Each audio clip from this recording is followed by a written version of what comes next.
Hey everyone, so this is another video about master parts and how they can be pretty robust when making your designs. So this is a ice fishing shack stove that I made for myself, and it's modeled off a multi-body master part. So all the parts in that assembly are separate bodies in here, and there's very few constraints as a result, and it works out pretty slick. So let's say you've modeled this and a client or somebody's taken a look at it and wants some changes. I'm just going to show you why it's so advantageous to do a multi-body master part. It makes these changes really easy to do, depending what they are. So let's say they took a look at this door and they said, you know, a 6-inch door just isn't big enough. We need at least another inch or something. So we go to my door layout sketch. And because I anticipated that the client might have this request, I kind of put the hinge geometry and the latch geometry.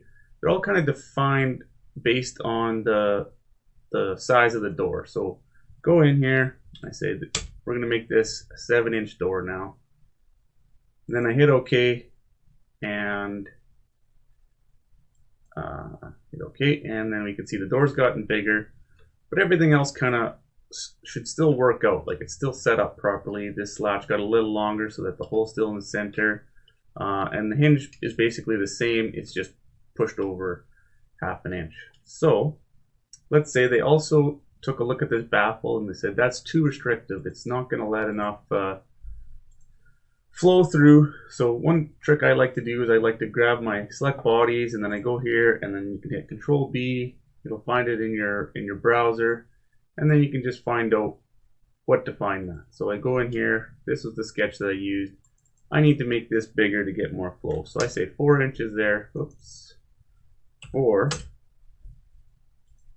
Hit OK. There we go. That cut back that baffle. That gives, you know, exhaust gas a little more flow. And then the other request that they had was, let's say they didn't have any of this angle in stock, but they had tube or some pipe or something. So select the angle, hit Control B, find it in the browser, and then I can see what I used as a profile for that leg. So I'll dive into that sketch, and then I'll just look at it. So I could make a whole new leg and put it in there, but this part, this body and the derived part are already patterned in my assembly. So ideally, I just change that part and then change its description as well. So I'll go in here and I'll make a circle. I'll make it 1.9 inches in diameter.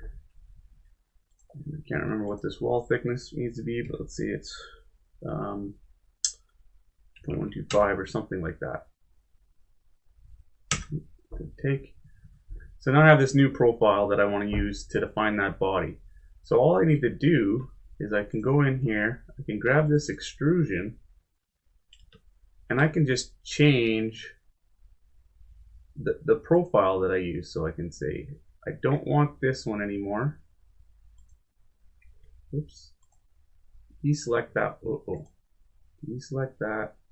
Deselect that. Instead, I want this one.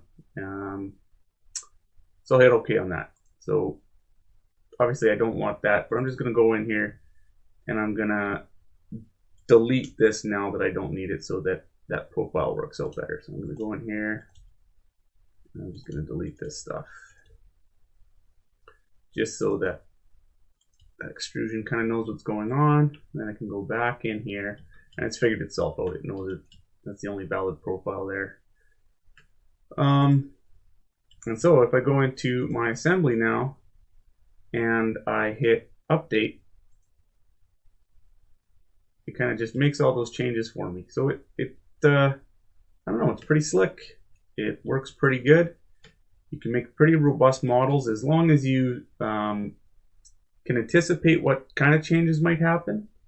But yeah, let me know what other changes you'd like to maybe see a client request for this particular model, and I can see if I can make it work. Be a little experiment. Thanks for watching.